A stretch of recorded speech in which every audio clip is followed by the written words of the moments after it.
से ओमकार सिंह मरकाम, देवास से राजेंद्र मालवीय, धार से राधेश्याम मोबाइल, बैतूल से रामू टेकाम और भिंड से फूल सिंह बरैया। इसी के साथ टीकमगढ़ से पंकज अहिरवार, खरगोन से पोरलाल खरते को जगह दी है अपनी इस लिस्ट में। तो 10 नामों का ऐलान मध्य प्रदेश कांग्रेस ने कर दिया है। बड़ी खबर इस वक्त की लोकसभा चुनाव के लिहाज से मध्य प्रदेश कांग्रेस की ये सूची जारी हो गई है और 10 उम्मीदवारों को जिम्मेदारी दी है कांग्रेस पार्टी ने। भिंड से फूल सिंह बरैया को जिम्मेदारी दी गई है, टीकमगढ़ से पंकज अहिरवार को टिकट मिला है और छिंदवाड़ा से जाने पहचाने नकुल नाथ, उज्जैन से महेश परमार को टिकट दिया गया है। तो बड़ी खबर इस वक्त की।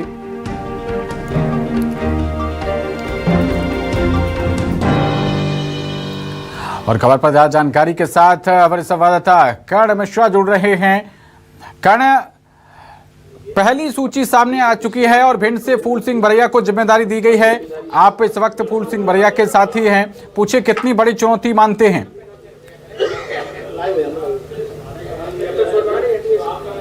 बिल्कुल, भिंड दतिया लोकसभा सीट से फूल सिंह बरैया जो कि वर्तमान में कांग्रेस के विधायक हैं, उनको जिम्मेदारी दी गई है। फूल सिंह जी, कितनी बड़ी जिम्मेदारी मानते हैं और कितनी बड़ी चुनौती?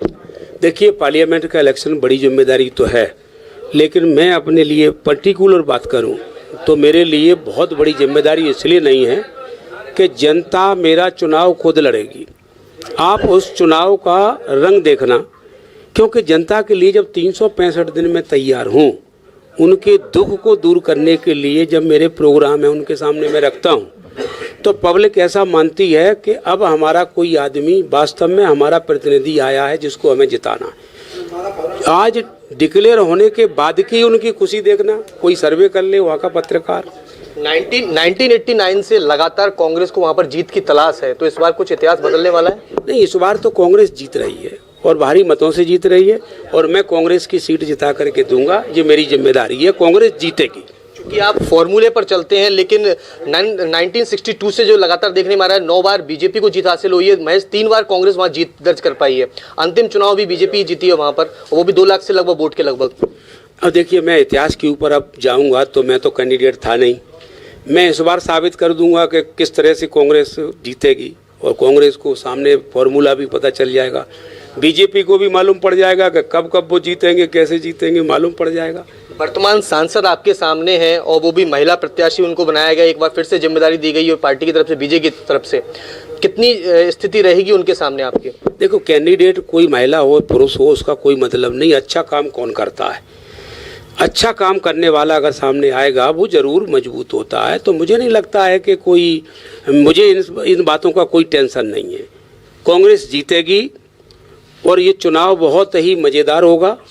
ऐसा चुनाव होगा कि भारतीय जनता पार्टी खुद दंग रह जाएगी। आपके लिए भिंड लोकसभा सीट कोई नई नहीं है, क्योंकि 2004, उसके बाद 2014 और अब 2024 में आप वहां से चुनाव लड़ेंगे, लेकिन तीनों बार पार्टियां अलग रहीं, तो इस बार क्या मजबूती के साथ जीत की स्थिति रहेगी?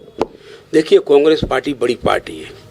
कांग्रेस पार्टी का वोट, एक कवि कविता कहता है कि सूर्य की किरण जहाँ पहुँचती है वहाँ कोई नहीं पहुँचता। कांग्रेस का पूरे भारत की भूमि में ऐसी कोई जगह नहीं है कि मान कोई ना हो।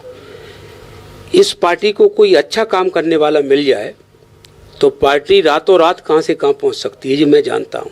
इसके मेरे पास कैलकुलेशन है, मैं इसमें साबित कर दूंगा पार्लियामेंट के इलेक्शन में। विधानसभा में आपका कैलकुलेशन जो है फॉर्मूला पार्टी ने नहीं अपनाया, इसका आपका कई बार दर्द भी छलका है कि नहीं माना, उसका नुकसान हुआ है। तो लोकसभा में कोई कैलकुलेशन, कोई फॉर्मूला? मैं दे नहीं रहा हूँ, लेकिन मेरे पास फॉर्मूला है, लेकिन मैं इस बार मैं प्रतिज्ञा नहीं कर रहा हूँ, क्योंकि मुझे विधानसभा में मेरी प्रतिज्ञा बेकार चली गई, इसलिए मैं नहीं कर रहा हूँ। लेकिन मैंने आपसे कहा था कि मैं यहाँ से जीतूंगा, चाहे वीडियो चलाओ चाहे कुछ चलाओ। मैं 30,000 से जीत के आया।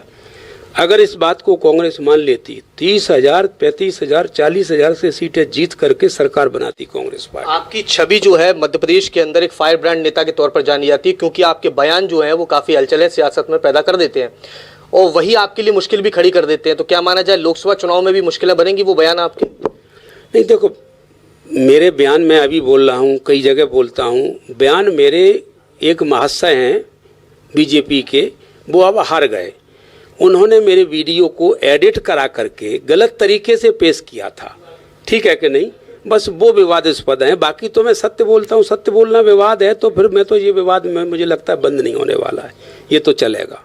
अंतिम चुनाव में बीजेपी को लगभग 2 लाख वोटों की लीड के साथ जीत दर्ज हुई थी। आप अपनी जीत को लेकर कितने वोटों की स्थिति मान के चलते हैं? ये मैं 4-5 दिन घूमने के बाद बता दूंगा कि बीजेपी कितना पीछे रहेगी।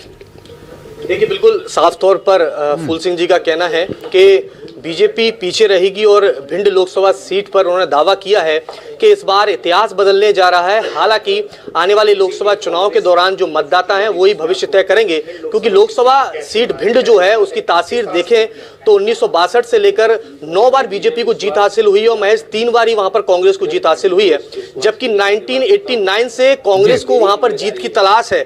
ऐसे में देखना होगा कि फूल सिंह बरैया जी पर कांग्रेस पार्टी ने भरोसा जताया और वो कितने खरे उतरते हैं। जी चलिए, बहुत शुक्रिया आपका इस अहम जानकारी के लिए।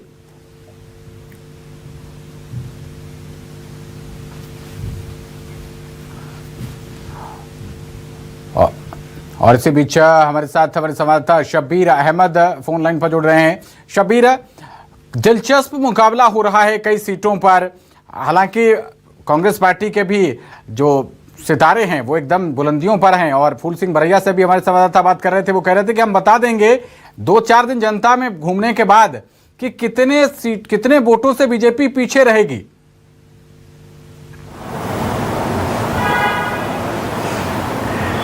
देखिए पवन, फूल सिंह बरैया की बात की जाए तो उनके बयान हमेशा चर्चा में रहे हैं और अभी भी उनके बयान जिस तरीके से बयान दिए गए हैं पूरे लोकसभा चुनाव के दरमियान उनके चर्चा में रहने वाले, क्योंकि फूल सिंह बरैया की तरफ से ही बयान दिया था कि बीजेपी की 50 सीटें आएंगी तो वो मुंह काला करवाएंगे और उन्होंने ये कह सकते हैं कि जो दावा किया गया था, उनकी तरफ से वादा किया गया था, वो पूरा भी करते हुए नजर आए थे। उन्होंने मुंह काला भी किया था राजभवन के सामने जाके। लेकिन लिस्ट की बात करें पवन, तो एक चीज देखने को मिलेगी, कांग्रेस के अंदर जो पीढ़ी परिवर्तन हुआ है उसका लिस्ट पर भी असर देखने को मिल रहा है। अधिकतर जो उम्मीदवार कांग्रेस की तरफ से 10 उम्मीदवार उतारे गए हैं, ये काफी युवा हैं और जैसे हम पंकज अहिरवार की बात करें, ये भी 50 साल के अंदर है। सिद्धार्थ कुशवाहा की बात करें, ये भी एक युवा है। कमलेश्वर पटेल युवा है। ओमकार सिंह मरकाम युवा है। नकुलनाथ युवा है। राजेंद्र मालवी युवा है। रामू टेकाम युवा है। और इसके अलावा आधार से बात की जाए तो राधेश्याम मुवेल भी युवा है, यूथ कांग्रेस की राजनीति करते हैं। यानी आलाकमान की तरफ से, कांग्रेस के बड़े नेताओं की तरफ से कहा गया था कि हम 50-50 का फार्मूला अपनाएंगे। 50 सीटों, माफ कीजिएगा, 50% सीटों पर हम युवाओं को मौका देंगे और 50% टिकट पर हम वरिष्ठों को मौका देंगे और वही पहली लिस्ट में भी नजर आ रहा है। एक चीज ये युवाओं का जो जिक्र किया गया था वो हो गई। अब इसके अलावा जो लिस्ट को हम देखेंगे, अधिकतर वो लिस्ट है पवन जहां वो सीटें हैं जो ST/SC रिजर्व सीटें हैं। इसके अलावा एक चीज और है कि 3 पूर्व विधायकों को टिकट, मौजूदा विधायकों, 3 मौजूदा विधायकों को टिकट दिया गया, 1 पूर्व विधायक को टिकट दिया गया, एक जो पिछली बार लोकसभा का चुनाव हारे हैं बैतूल से रामू टेकाम, उनको टिकट दिया गया, एक मौजूदा जो सांसद है मात्र कांग्रेस के नकुलनाथ, उनको छिंदवाड़ा से टिकट दिया गया। लेकिन एक चीज और देखना होगी, 10 नामों का ऐलान तो कर दिया गया है, लेकिन इसके अंदर जो बड़े दावेदार हैं, चाहे हम कांतिलाल भूरिया की बात करें जो रतलाम झाबुआ सीट से दावेदारी कर रहे थे, उनकी सीट का ऐलान नहीं हुआ है। इसके अलावा खंडवा से बात की जाए, अरुण यादव का नाम है, वो ऐलान नहीं किया गया। यानी इन सीटों को होल्ड किया गया, यानी यहां पर दूसरे नामों पर भी विचार किया जा रहा है और परसों के दिन जो CEC की बैठक होगी और फिर बताया जा रहा 15 को नई तीसरी लिस्ट आ सकती है, तो उसमें हम देखेंगे कि चौंकाने वाले नामों का ऐलान कांग्रेस कर सकती है। आप हमारे साथ आगे भी आपसे अपडेट लेंगे। आगे बढ़ते हैं। गुना से लोकसभा चुनाव लड़ने पर दिग्विजय सिंह का बड़ा बयान सामने आया है। जी हां, गुना सीट पर तगड़ा मुकाबला होगा। दिग्विजय सिंह ने कहा है कि राजा और महाराजा के बीच चुनाव पर बयान दिया। उन्होंने कहा कि राजा महाराजा 1947 के बाद बचे ही नहीं हैं और दिग्विजय सिंह ने कहा कि मेरी तैयारी सभी जगह के लिए रहती है, पार्टी तय करेगी कि कौन कहां से चुनाव लड़ेगा। तो दिग्विजय सिंह का यह बड़ा बयान सामने आया है। उन्होंने कहा कि 1947 के बाद से